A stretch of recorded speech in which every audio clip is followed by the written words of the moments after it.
ابن شہاب کہتے ہیں مجھ کو ابو سلمہ بن عبد الرحمن نے حضرت جابر بن عبداللہ انصاری رضی اللہ عنہ سے یہ روایت نقل کی ہے کہ آپ صلی اللہ علیہ وسلم نے وحی کے رک جانے کے زمانے کے حالات بیان فرماتے ہوئے کہا کہ ایک روز میں چلا جا رہا تھا کہ اچانک میں نے آسمان کی طرف ایک آواز سنی اور میں نے اپنا سر آسمان کی طرف اٹھایا۔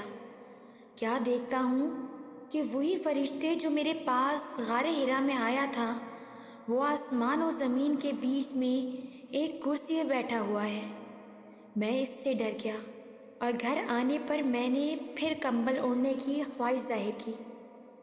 اس وقت اللہ پاک کی طرف سے یہ آیت نازل ہوئی، اے لحاف اوڑھ کر لیٹنے والے، اٹھ کھڑا ہو اور لوگوں کو عذاب الہی سے ڈرا اور اپنے رب کی بڑائی بیان کر اور اپنے کپڑوں کو پاک صاف رکھ اور گندگی سے دور رہ۔ اس کے بعد وہی تیزی کے ساتھ پے در پہ آنے لگی۔ اس حدیث کو یحییٰ بن بکیر کے علاوہ لیث بن سعد سے عبداللہ بن یوسف اور ابو صالح نے بھی روایت کیا ہے، اور عقیل کے علاوہ زہری سے ہلال بن رواد نے بھی روایت کیا ہے۔